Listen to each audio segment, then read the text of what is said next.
Everything was white. The ceiling, the walls, and the soft bed sheets.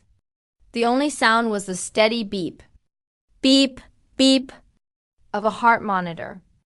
The rhythm felt like a ticking clock, counting down to a life I couldn't remember. I tried to move my hand, but it felt heavy, as if my bones were made of lead.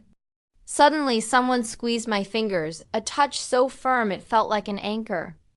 I looked over and saw a man sitting next to me. He was wearing an expensive, tailored suit, but his appearance was frayed at the edges. He looked like he hadn't slept in days. When he saw my eyes open, his face crumpled, and he started to cry. "Grace," he whispered, his voice shaking with a raw, desperate relief. "You're back. I thought I lost you in that crash." I tried to speak, but my throat was a desert, cracked and dry. I didn't know who Grace was. In fact, I didn't know who I was. The world was a blank slate. He picked up a small, silver-framed mirror and held it to my face. My head was a mass of white bandages, and my eyes looked back at me like those of a startled animal. "I'm Caspian," he said, brushing a tear away with a hand that felt oddly cold. "I'm your husband. You're safe now. I own this hospital, and I'm never letting anything happen to you again." He looked so kind, and the room was a fragrant forest of expensive lily. But as I looked into his eyes, a cold shiver ran down my spine, sharper than any surgical needle. I was a billionaire's wife. I had a perfect life. So why did I feel like I was looking at a total stranger? 3 days later, Caspian took me home. But it wasn't just a house, it was a sprawling, neoclassical mansion perched on a private island, surrounded by the churning gray of the Atlantic. He called it the Thorn Nest. To the world, it was a landmark of wealth. To me, it felt like an altar dot as we walked through the towering front door. 2 small children ran toward us, their laughter echoing off the marble floors. "Mommy, Mommy!" they shouted, hugging my legs with a ferocity that should have moved me. Caspian smiled at me, his eyes expectant, waiting for me to hug them back. I knelt and pulled them close, but the sensation was hollow. It felt like I was hugging actors on an elaborate movie set, performing a role I hadn't auditioned for. I didn't recognize their bright eyes or the way they tilted their heads. I didn't even recognize the smell of the house, a sterile mix of beeswax, expensive perfume, and something metallic that lingered in the back of my throat. Caspian led me upstairs to a bedroom. That was larger than most people's homes. It was a cathedral of silk dresses, sparkling jewelry, and velvet upholstery. "Everything is exactly how you left it, Grace," he said, kissing my forehead. His lips felt like ice, but then he did something that shattered the illusion of domestic bliss. As he walked out, closing the heavy oak door behind him, I heard a faint, distinct click. I froze. I ran to the door and turned the gold handle. It wouldn't budge. It was locked. From the outside, I stood there in the suffocating silence of the big, beautiful room. My heart hammered against my ribs like a trapped bird. Why would a doting husband lock his wife in her bedroom? I walked over to the floor-to-ceiling window and looked out. The ocean was a vast, impassable moat.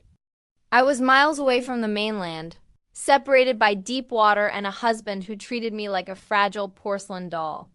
I was Grace Thorne, the luckiest woman in the world. But as I stared at my pale reflection in the glass, the truth began to seep through the cracks of my amnesia. I wasn't a wife coming home to recover. I was a prisoner being hidden. The next morning, the air in the mansion felt heavy, thick with secrets. The doctor arrived, a silent clinical man who worked for Caspian's private medical team to remove my bandages. Caspian stood directly behind me, his hand resting heavily on my shoulder, his thumb pressing into my collarbone. It wasn't a comforting gesture. It felt like a claim dot as the last layer of gauze fell away. I forced myself to look. The woman in the mirror was striking. She had high aristocratic cheekbones, dark hair that fell in soft waves, and a mouth that looked like it was designed for secrets. "Perfect," Caspian whispered into my ear, his breath hot against my neck. "Just like the day we met. My beautiful Grace is back." But the moment the doctor left and the door was locked once more, I retreated to the bathroom. I stripped away the silk robe and began to examine myself. That's when I found it. On the back of my left shoulder, there was a small, jagged scar. It was silvered with age, a rough starburst that had clearly healed years ago. Panic flared in my chest. I remembered Caspian's voice from the hospital. Doting and certain, Grace never had a scratch on her before the accident. She was flawless. If Grace was perfect, then who was the woman with the scar? I touched the mark, and for a split second, I felt a ghost of a memory, a sharp pain, the smell of rain, and someone shouting. I looked back at my reflection and realized the terrifying reality of my situation. Caspian wasn't looking at me when he smiled. He was looking at a ghost. He was looking at a version of a woman he had meticulously reconstructed in his head, and I was just the clay he was using to mold her. I waited until the afternoon, listening for the sound of Caspian's footsteps retreating toward his wing of the house for a business meeting. When I heard the distant chime of his office door closing, I tested my own door. It was unlocked, a calculated freedom. I crept through the hallway, my bare feet silent on the thick Persian rugs. Near the grand staircase, I bumped into Arthur, the head butler. He was a tall, austere man with white hair and eyes that seemed to have seen too much. He never smiled. His face was a mask of professional indifference. When he saw me, he flinched so violently that the silver tray he was carrying clattered to the floor. "I'm so sorry." "Arthur," I said, my voice trembling as I reached down to help him gather the scattered mail.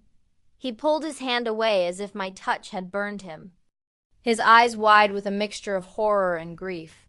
He leaned in, and for a second the mask slipped. He whispered so softly it was barely more than a breath. "You shouldn't have stayed in the water, girl. You should have let the current take you." My blood turned to ice. Before I could grasp the weight of his words or ask him what he meant, Caspian's voice boomed from the landing above. "Arthur, is there a problem?" The change in the butler was instantaneous. He snapped his spine straight, looked at the floor, and hurried away without another word. I stood there, trembling in the middle of the hall. It wasn't just Arthur. I realized in that moment that every maid, every cook, and every guard in this house lived in a state of quiet, vibrating terror. And they all looked at me like I was a dead woman walking. The darkness of the thorn nest was never truly silent. It breathed with the creak of settling wood and the distant, rhythmic slap of the ocean against the cliffs. That night, the silence was shattered by a memory that didn't belong to a billionaire's wife. I wasn't in a ballroom or a garden. I was standing on a rain-slicked pavement, the air smelling of exhaust and wet asphalt. Above me, a neon sign for a jewelry store flickered, a jagged, buzzing heartbeat of light. I heard a muffled shout, then a sound like a whip cracking, a loud, singular bang that echoed through the alley. A man in a dark coat crumpled to the ground, his life spilling out onto the concrete. I looked down at my hands. They weren't adorned with the thorn diamonds. They were stained a deep, visceral red. I woke up screaming, the sound tearing through the quiet of the bedroom. My heart pounded against my ribs like a trapped bird. Before the echoes of my cry could fade, the door clicked open. Caspian was there in a second, his silk robe billowing. He didn't look like a worried husband. He looked like a man watching a flickering screen, waiting for the image to stabilize. "It's just a nightmare, Grace," he said, his voice a low, hypnotic purr. He held a small paper cup. Inside was a single blue pill. "Take your vitamin. It will settle your nerves. It will help you sleep." He watched me with an intensity that made my skin crawl. I took the pill, placed it in my mouth, and took a sip of water. I mimicked the motion of swallowing, offering him a weak, compliant smile. As soon as he kissed my forehead and retreated, locking the door behind him, I spit the blue tablet into a tissue and hid it under the mattress. I realized then that Caspian didn't want me to get better. He didn't want the fog to lift.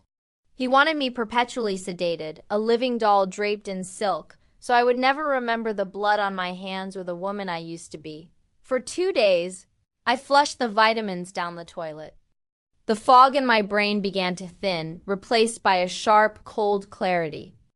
I needed answers, and I knew I wouldn't find them in the curated photo albums Caspian left on the coffee tables. While Caspian was out on his private boat, a sleek, white predator cutting through the waves, I slipped into his forbidden office. The room smelled of old leather and tobacco. I began to pull books from the shelves, searching for anything that felt out of place. Behind a leather-bound edition of The Count of Monte Cristo, I felt a hollow space. I pulled out a tablet hidden inside a hollowed-out book. My fingers shook as I powered it on. The screen glowed, illuminating the terror in my eyes. I typed Grace Thorne into the search bar. My breath hitched. A news article from 6 months ago popped up, the headline screaming in bold black ink, "Billionaire Caspian Thorne mourns late wife." Grace Thorne was dead. She had been buried half a year ago. I felt a wave of nausea, but I kept searching. I typed "woman missing after car crash" into the bar. A different photo appeared. It was me, the real me, without the polished makeup and the designer earrings. I looked harder, fiercer. The headline below it chilled me to the bone. Wanted, Ivy Miller. Fugitive on the run for $10 million diamond heist and murder. I wasn't a billionaire's wife. I was a criminal. Caspian hadn't saved me because he loved me. He had kidnapped a wanted killer because I was a perfect physical vessel for his grief. I was a replacement part for a dead woman. I stared at the tablet screen until the blue light burned my retinas and the words began to blur. My real name was Ivy Miller. The news reports painted a picture of a cold-blooded thief, a woman who had masterminded a heist that left a security guard dead. I looked at the grainy crime scene photo, the same jewelry store from my nightmare. The evidence seemed insurmountable. Fingerprints, witness accounts, a high-speed chase that ended in a fiery wreck. Ivy Miller, I whispered, the name feeling strange and heavy on my tongue. I didn't feel like a killer. I didn't feel the malice the articles described. But the memory of the red on my hands was a stain I couldn't wash away. Caspian hadn't just given me a new life. He had created a witness protection program that was actually a high-end cage. He was the only person who knew where the world's most wanted woman was hiding. He knew that the moment I stepped off this island, the police would be waiting with handcuffs. By keeping me here, he wasn't just hiding me from the law, he was hiding the truth from me. I realized the true depth of his cruelty. To the world, Grace Thorne was a saint, a tragic figure taken too soon. To the world, Ivy Miller was a monster. Caspian had forced me to choose between a lie that felt like a prison and a truth that led to a life behind bars. I wasn't just his wife. I was his ultimate secret, a living trophy of his power to rewrite reality. I heard the distant roar of the boat's engine returning to the dock. I quickly hid the tablet, my mind racing. I was Ivy Miller, and I was trapped in a dead woman's skin. That evening, the air in the dining room felt thin, like the atmosphere before a violent storm. Caspian arrived late, the scent of sea salt and expensive tobacco clinging to him. He carried a bottle of vintage wine, its dark liquid swirling like a bruised secret. I didn't wait for him to pull out my chair. I didn't wait for the practice pleasantries. I reached into the pocket of my silk robe and slid the hidden tablet across the polished mahogany table. The screen flickered to life, displaying the wanted poster for Ivy Miller. The blue light cast harsh shadows across Caspian's face. Caspian didn't flinch. He didn't look surprised, and he certainly didn't look angry. He slowly poured a glass of wine, the liquid gurgling into the crystal. and took a long, deliberate sip. "I wondered how long it would take for your sharp mind to find that," he said, his voice terrifyingly calm. "You always were more perceptive than you let on." "You kidnapped me!" I hissed, my voice trembling with a cocktail of rage and fear. "You're pretending I'm a dead woman. You're keeping me here while the whole world thinks I'm a murderer." Caspian leaned forward, the candlelight reflecting in his pupils until they looked like black glass. "I saved you, Ivy. The police want to lock you away for life. The world wants your head on a spike. Here, you have diamonds, servants, and a family who loves you. Ivy Miller is a monster destined for a concrete cell. Grace Thorne is a saint living in paradise. Which one would you rather be?" The silence that followed was heavy. Caspian stood up and began to pace the room, his footsteps muffled by the expensive rugs. He explained the night he found me, how I had been unconscious in the woods near the highway, bleeding out after a crash while trying to escape the city. "I saw your face in the moonlight," he said, his voice dropping to a reverent whisper. "And I saw my Grace. She had died in a similar accident months before, and I couldn't accept it. Fate brought you to me, Ivy. You were a gift from the universe." "The world thinks Grace is alive and well," Caspian continued, walking around the table to stand behind me. He placed his cold hands on my shoulders, his grip tightening just enough to be a threat. "If you try to leave, I won't stop you with a lock. I will call the police myself. I will tell them exactly where to find the famous Ivy Miller. You are Grace now, or you are a prisoner of the state. The choice is yours." I looked at the gold-plated walls and the fine china. It was the perfect trap. I was caught in a beautiful house with a man who was more dangerous than any criminal I had ever encountered. He hadn't just stolen my freedom. He was attempting to steal my very soul. The next morning, the island was bathed in a deceptive golden sunlight. I sat in the garden trying to breathe in the scent of the sea when Caspian's daughter, Rose, approached me. She was holding a wilted flower, her small face clouded with a gravity no child should possess. She glanced nervously toward the balcony to ensure Caspian wasn't watching. "You're not her," she whispered, her bottom lip trembling. The words hit me harder than any of Caspian's threats. "Rose, I started, my heart breaking for the little girl who had lost her mother twice. She shook her head, backing away. "My mommy smelled like roses," she said, her voice tiny and fragile. "You smell like vanilla. And you look at Daddy like you're afraid of him." Mommy was never afraid. She was always trying to get away from the bad room in the basement. She pointed a small, shaking finger toward the heavy wooden door at the base of the mansion's foundation. My heart skipped a beat. If Grace was dead, and I was here as her replacement, what was Caspian keeping behind that door? What had the real Grace been so desperate to escape? I was still reeling from Rose's revelation when a low, mournful horn echoed from the dock. A small police boat was cutting through the surf. Caspian walked out to meet it, his face a mask of perfect billionaire charm. A man in a tan trench coat, Detective Miller, stepped onto the grass. He was the man from the news, the one hunting me. Caspian pulled me close as we approached, his arm winding around my waist like a serpent. He leaned in and kissed my cheek right in front of the detective. "This is my wife, Grace," Caspian said with a proud, possessive smile.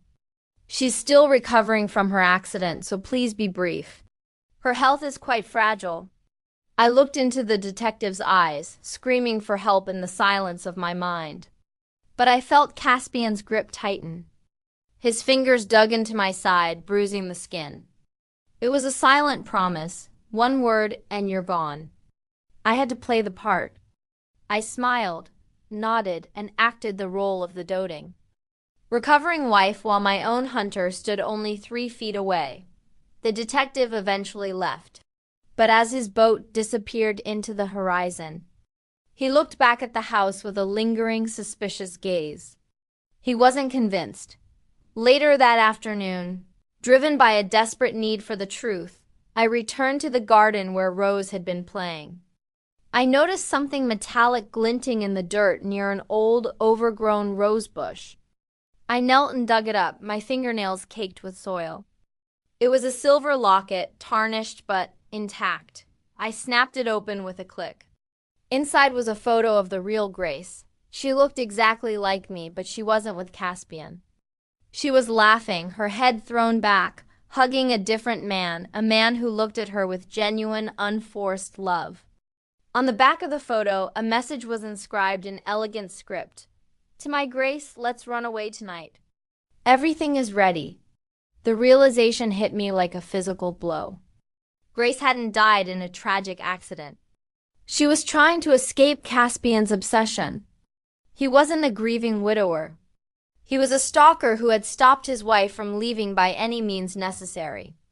And now, I was walking the exact same path she had. The mansion felt like a tomb that night, the air thick with the scent of lily and rot. Caspian had spent the evening drinking heavily, his usual composed facade crumbling into a glassy-eyed stupor. I watched from the shadows as he finally drifted off in his leather armchair, the half-empty bottle of wine resting against his thigh. This was my chance.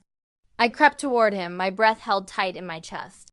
With trembling fingers, I reached for the heavy ring of keys clipped to his belt. They felt freezing, like coins pulled from a grave. I eased them free and fled toward the back of the house, my heart hammering a frantic rhythm against my ribs. The stairs to the basement were narrow and steep, descending into a darkness that felt alive. My hands were shaking so violently I could barely fit the jagged key into the lock of the bad room. The heavy oak door groaned open on rusted hinges, revealing a room that felt like the inside of a glacier. In the center of the concrete floor stood a large, rectangular object draped in a pristine white sheet. I reached out, my fingers brushing the fabric, and pulled it back. I gasped, slamming my hand over my mouth to stifle a scream. It was a glass-topped freezer, the hum of its motor the only sound in the freezing air. Inside, preserved in a block of crystal-clear ice, lay the real Grace Thorne. She looked exactly like me, every feature, every curve of her face. She was even wearing the same silk dress I wore now. Caspian hadn't buried his wife. He had kept her like a trophy, a frozen masterpiece. He wasn't trying to heal. He was trying to turn me into a living ghost to replace the one he had killed. As I stared into Grace's frozen, peaceful face, the sub-zero air seemed to crack something open in my mind. A final, violent memory exploded behind my eyes, more vivid than any before. I was back at the jewelry store. The neon sign was buzzing. Rain was hitting the pavement like static. I saw the robbery unfolding, but the perspective had shifted. I wasn't the one holding the gun. I saw a man, Caspian's younger brother, Julian, his face twisted with a mixture of greed and panic. He was the one who pulled the trigger. I saw the security guard fall, and I saw Julian's eyes meet mine. I remembered now. Caspian had been at the store that night, too. He was there to buy a reconciliation gift for Grace to stop her from running away. When the heist went wrong, he saw me in the shadows, a witness who looked identical to the wife. He was losing. He didn't just frame me to protect his brother's reputation. He framed me so I would be a fugitive with nowhere to go. He created the Ivy Miller monster so that he could save me and hide me forever. I wasn't a killer. I was the only person alive who could put both Thorne brothers in prison for life. I was never his wife. I was his ultimate leverage. The truth was a fire in my veins. I couldn't stay a second longer in this house of horrors. I turned and ran, the heavy keys clutched in my fist. I bypassed the main halls and slipped out through the servants' entrance. Sprinting toward the docks, the ocean was a churning black abyss, the waves choppy under a moonless sky. I reached Caspian's private boat, the sleek white Predator, and jumped onto the deck. My fingers fumbled with the keys until I found the ignition. I prayed to a god I hadn't remembered until now. Start. Please, just start. I turned the key. The engine coughed, a low growl of promise, but then silence. The dashboard lights flickered and died. Suddenly, the floodlights on the dock snapped on, blinding me with a brilliant, artificial white. Caspian was standing there, silhouetted against the light, holding a small remote control. He looked disappointed, like a father catching a child in a petty lie. "The boat is disabled, Ivy," he said, his voice echoing over the roar of the surf. "I gave you a kingdom, and you tried to run back to a prison cell. If you won't be my Grace, then you'll have to join her in the basement." He stepped onto the boat, his grip like iron as he grabbed my arm. He didn't say another word as he dragged me back toward the mansion, my heels scraping against the wooden dock. Caspian didn't take me to the basement immediately. He locked me in the library, a room filled with thousands of books that felt like the bars of a cage. "I need to prepare the room for you, Ivy," he whispered before locking the door. "Grace is lonely. She needs her twin." I collapsed onto the floor, the weight of the night finally breaking me. I was trapped on an island with a madman, framed for a murder I didn't commit, with a frozen corpse beneath my feet. Suddenly, the lock clicked. The door swung open, but it wasn't Caspian. It was Arthur, the butler. He stood in the doorway, but his posture had changed. He wasn't looking at the floor. His eyes were bright with a cold, simmering anger. "I was Grace's father," he whispered, the revelation hitting me like a physical blow. "He forced me to work here, to watch my daughter live in your face while he kept her body in that cold room. He threatened to kill her children if I ever spoke." He stepped forward and pressed a burner phone and a small digital recorder into my hands. "I couldn't save her, Ivy. I was too weak." "But I can save you." He looked toward the hall, his voice urgent. "He's coming back. You have to make him talk. The police are already on their way. I called them the moment you headed for the docks. Make him confess." Caspian didn't realize Arthur had betrayed him. He believed he had broken my spirit, and to celebrate his total control, he decided to debut my recovery to the world. To show the elite that his wife was cured, he forced me to attend a massive, impromptu gala at the mansion that night. The house was transformed. It was filled with the city's richest people, politicians, CEOs, and the same Detective Miller who had visited before, his eyes still sharp and searching. Caspian forced me into a gown of midnight blue, and then he draped a necklace around my neck. It was made of huge blue diamonds that felt like heavy drops of ice against my skin. I recognized them instantly.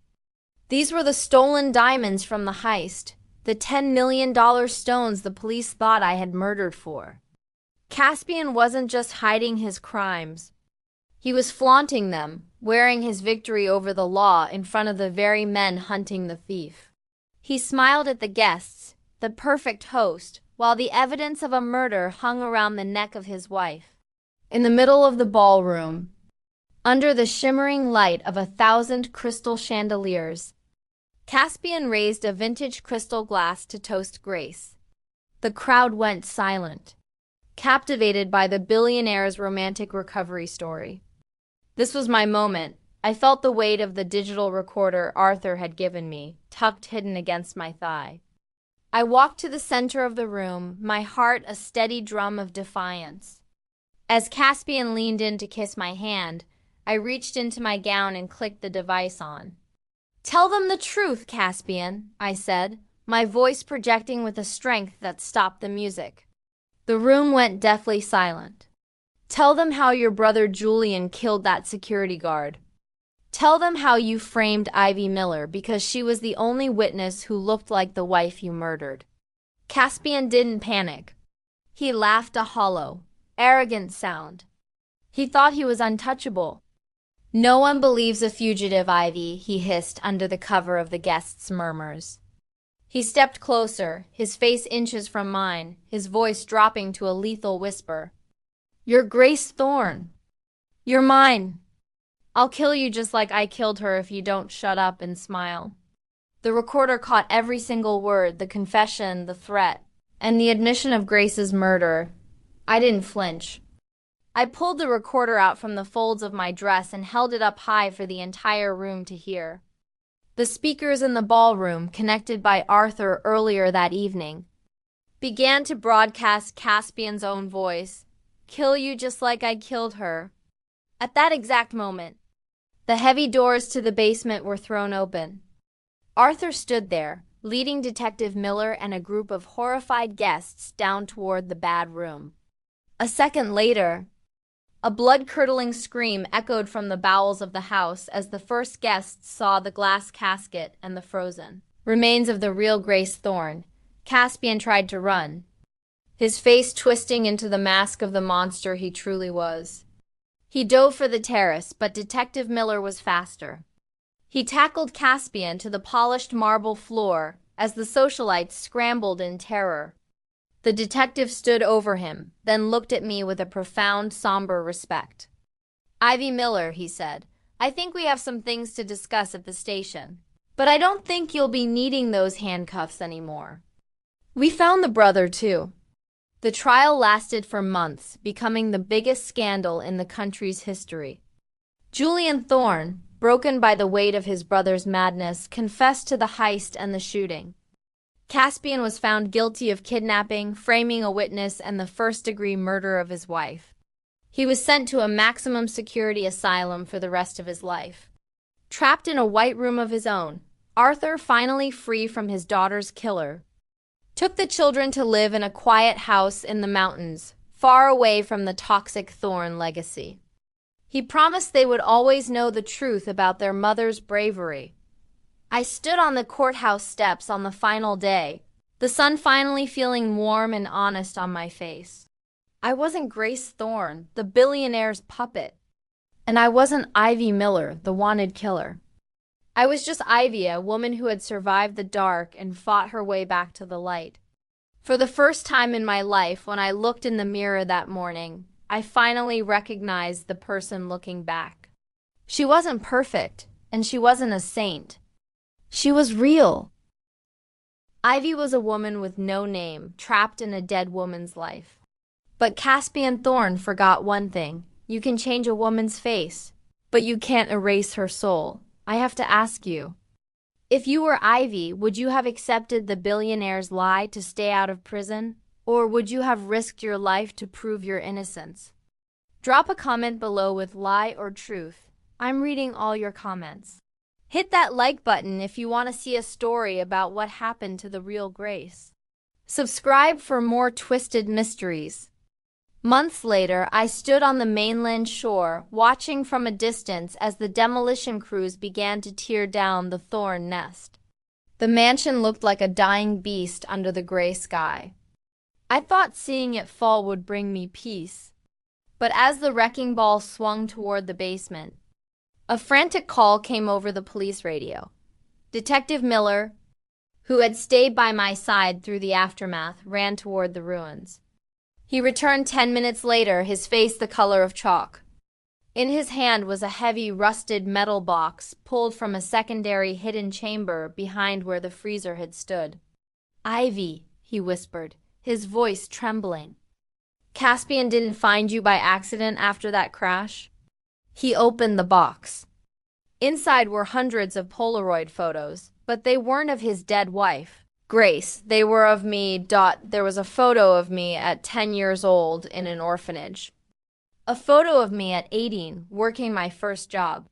Photos of me in Paris and London in the very jewelry store where the heist happened. Every single photo was taken from the shadows. Caspian hadn't been mourning a wife. He had been stalking his masterpiece for 20 years, but it was the very last photo that stopped my heart. It was a shot of me standing on the courthouse steps just yesterday, celebrating my freedom.